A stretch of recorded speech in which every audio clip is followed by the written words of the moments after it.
Okay, so we're going to look at a passage in Zechariah chapter 12, verses 9 through 14.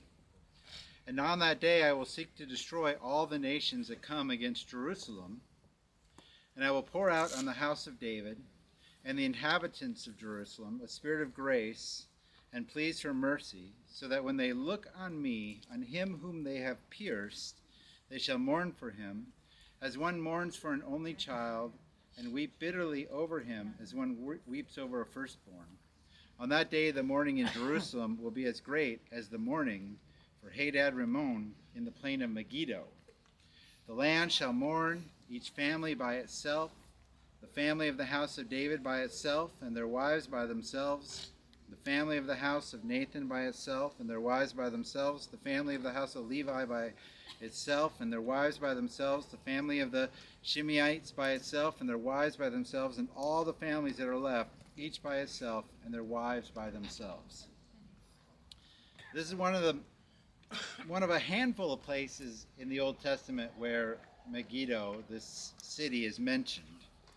It's a plain. It's always called the plain of Megiddo. And it's a place where many battles took place. And when you look out from here, you see the Jezreel Valley, which we drove through earlier today, and wide open plains, and where all of the produce is being grown. And because of the location of the city, in history, it has suffered many battles. This was a place people wanted this land. And what now is here, this hill, this tell, I thought it was 27 layers of civilization, but Avi told me it was 30. So imagine 30 different cities or civilizations or groups that were sacked and built atop of each other, sacked, built atop of each other, sacked, built atop of each other. Way back when the first village was built here, there was no hill. It was down there on the plain. There's no mountain here. All of this is just civilization upon civilization upon civilization upon civilization. So the hill is basically man-made. This is significant because it challenges us to rethink some traditional narratives that go with this location. Now, you're thinking, what, Chad? You are going to push against a traditional narrative? I know you're shocked, okay? But, my goal is to say, here's something else to think about.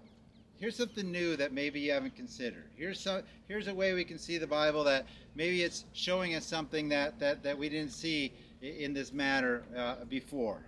So traditionally, we go to Revelation 16 when we're here, and we read the word Armageddon. Okay, that's a Greek word. We read the word Armageddon there, and we envision the great battle where Jesus is victorious over all the nations that come against. What are they coming against? Does anyone know? In Armageddon? They're coming against Jerusalem. Okay, so this battle is coming against Jerusalem. And that's fine. We've heard the story. I've been in this place 3 different times. 2 times I've heard the same story of a battle. And the battle is going to be out there on the Jezreel Valley. And then one time I taught about the battle that was going to be out there in the Jezreel Valley. So 3 different times I've been here. That's the message. The word Armageddon is a Greek word which is from 2 Hebrew words. It's, what's that called? A transliteration? When you have a word that sounds like a word in another language, like evangelical is a transliteration of euangelion, which is the Greek word for gospel. So, that's what we have. And the Greek word starts with, you think, oh, Armageddon, it starts with alpha, it starts with the A. But it actually starts with a little breath mark before the A.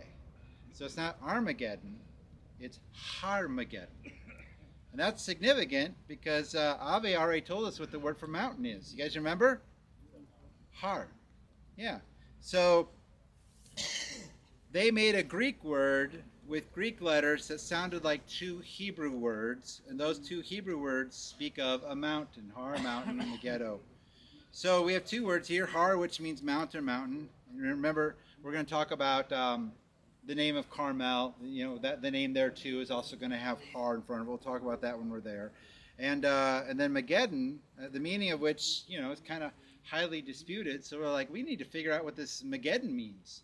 Well, it sounds like Megiddo. It sounds like the ancient city. There's the connection.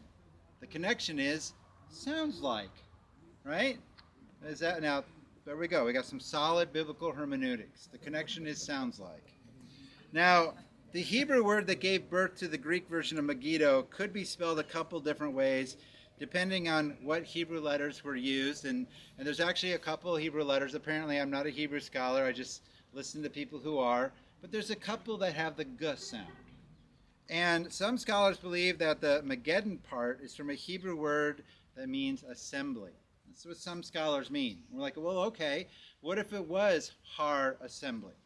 What if it was mountain of assembly? I mean, that's actually in the Bible. We have more than sounds like there.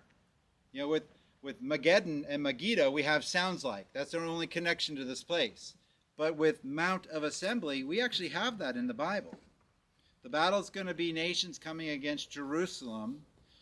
Remember, it says in Revelation that the blood will flow to the bridle of the horse. That's like that deep. And you look out at a valley that's miles wide. I don't think there have been enough horses in the history of mankind, or even humans, to fill that up. But if we go into Jerusalem and you look at some of those valleys and they come down kind of sharp, and you look there and you say, you know what, that might be able to happen there. That might be able to happen there. That's what they're coming against, right? They're coming against Jerusalem. So the best part about this whole story, no matter where the battle takes place, the best part of the story is Jesus wins. Okay, it doesn't matter what you believe about where the battle takes place. The best part is Jesus wins. And whenever, someone comes up with a different interpretation of something, we can generally meet somewhere. It's like, okay, we might not agree with these little things, but once we get to the point where it matters, that's where we agree. And so we agree at the fact that Jesus wins. But if Megiddo is the Greek transliteration of the Hebrew word assembly, then Armageddon literally means Mount of Assembly. And this term is actually used in Isaiah chapter 14, verse 13. You said in your heart, I will send to heaven. Above the stars of God, I will set my throne on high. I will sit on the Mount of Assembly in the far reaches of the north. I mean, we're already used to that word. We're used to the word Mount of Assembly. In our opening passage from Zechariah 12, it says that God is going to destroy all the enemies that come against Jerusalem. And there's going to be a mourning in Jerusalem like the mourning that happened on the plain of Megiddo. This is a plain. This is not a mountain. You're like, well, it seems like a mountain to me. No. These are just buildings, cities built upon cities, built upon cities, built upon cities. This isn't a mountain. This is something that people made.